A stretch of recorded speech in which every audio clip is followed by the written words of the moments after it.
Hello friends, आज हम discuss करने वाले हैं एक बेहतरीन कंपनी का क्वार्टरली रिजल्ट जो कल के डेट में आया है। और यह कंपनी होम फाइनेंस सेक्टर में काम करती है और होम फाइनेंस सेक्टर की स्मॉल कैप कंपनी है और एक ज़बरदस्त फंडामेंटल वाली कंपनी है जिसने बहुत अच्छा रिजल्ट दिया है। अगर आपने इस चैनल को सब्सक्राइब नहीं किया है तो इस चैनल को सब्सक्राइब कर लीजिए, क्योंकि हमारे यहाँ पे आपको डिटेल डिस्क्रिप्शन हम स्टॉक्स की प्रोवाइड करेंगे जो आपके लॉन्ग टर्म और शॉर्ट टर्म दोनों के लिए बहुत ही बेनिफिशियल होने वाले हैं। आज हम डिस्कस करने वाले हैं हमारे स्टॉक्स के बारे में। कैनफिन होम्स, कल के डेट में कैनफिन होम्स फाइनेंस ने अपना Q3 का रिजल्ट दिया है और अगर आप इसके रिजल्ट को देखते हैं तो इस कंपनी का नेट प्रॉफिट राइज हुआ है 24%, अराउंड 132 करोड़ के आसपास। अब अगर हम बात करते हैं बेसिकली कैनफिन होम्स करती क्या है, तो ये बेसिकली होम फाइनेंस कंपनी है जो कि फाइनेंस प्रोवाइड करती है होम लोन की तरह। बेसिकली अगर आपको होम लोन लेना है तो आप यहाँ से ले सकते हैं। और ये एक majorly south India based company है जिसके बहुत ज़्यादा मेन बिजनेस ये है साउथ इंडिया में। ज़बरदस्त company, small cap company, south India based company और ज़बरदस्त रिज़ल्ट। अब हम बात करेंगे कि बेसिकली इस कंपनी का रिज़ल्ट कैसा रहा। अब हम देखते हैं कि इस कंपनी का नेट प्रॉफिट राइज हुआ है 24% एंड अमाउंट के तौर पे हम देखते हैं कि net profit 24% and amount around 131.92 crore, around 132 crore के आसपास ये राइज हुआ है।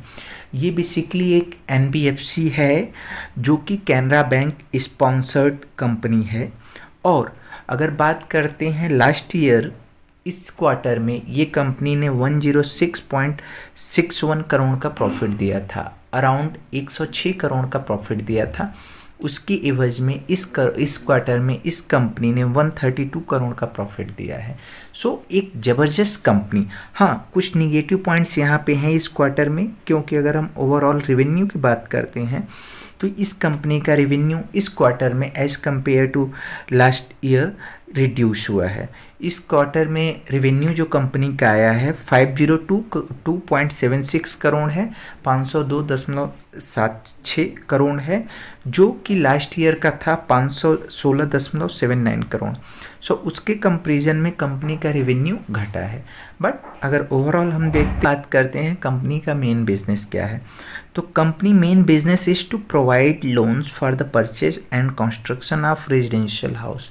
मीन्स कंपनी क्या करती है कि ये लोन्स प्रोवाइड करती है किस चीज़ के लिए, कंस्ट्रक्शन के लिए और रेजिडेंशियल हाउस के लिए, जो कि हम रेजिडेंशियल हाउसिंग प्रोवाइड करती है इस फील्ड में। अब बात करते हैं कि कंपनी ने कुछ प्रोविज़न कर रखा है कोविड-19 को देखते हुए, तो अराउंड 72.89 करोड़ वर्थ का कंपनी ने प्रोविज़न कर रखा है। अब हम आगे देखते हैं तो बेसिकली सुप्रीम कोर्ट ने क्या किया हुआ है, तो सुप्रीम कोर्ट ने अभी कुछ NPA को रोका हुआ है टिल अगस्त 31, 2020 तक के लिए NPA के लिए रोका हुआ है। ये देखते हैं with regard to interim Supreme Court order on NPA situation, it said the company has not declared any account as NPA which was not NPA as on August 31, 2020। Means कोई भी कंपनी अभी NPA शो नहीं कर सकती अपने account में।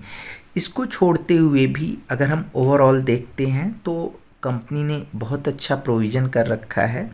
और अगर आप देखते हैं as a prudent measure the company hold an adequate contingent provision of 13 crore in respect of these advances it added.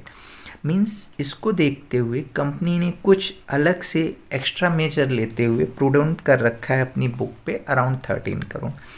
और अगर हम बात करते हैं लास्ट ट्रेडिंग डेट में तो ये स्टॉक अराउंड 481.70 पे बंद हुआ है, क्लोज हुआ है अराउंड 1.84%। अब देखते हैं तो ओवरऑल ब्रीफ डिस्कशन इस कंपनी के बारे में। एक ज़बरदस्त फंडामेंटल स्मॉल कैप कंपनी है ये, जिसका बहुत अच्छा बिजनेस है home financing and residential construction में। और लॉन्ग टर्म के लिए एक ज़बरदस्त कंपनी है जिसने पास्ट फ्यू ईयर में ज़बरदस्त रिटर्न दिया है। सो रिज़ल्ट को देखते हुए, short term as well as long term को देखते हुए, ये बहुत ही अच्छा स्टॉक है जो आपको बहुत अच्छा रिजल्ट दे सकता है। सो अगर आपने हमारे इस चैनल को अब तक सब्सक्राइब नहीं किया है तो इस चैनल को सब्सक्राइब कर लीजिए। Thanks for watching this video. और एक डिस्क्लेमर है कि अगर आप इस स्टॉक में इन्वेस्ट करना चाहते हैं तो अपने फाइनेंशियल एडवाइज़र की सलाह एक बार ज़रूर लें।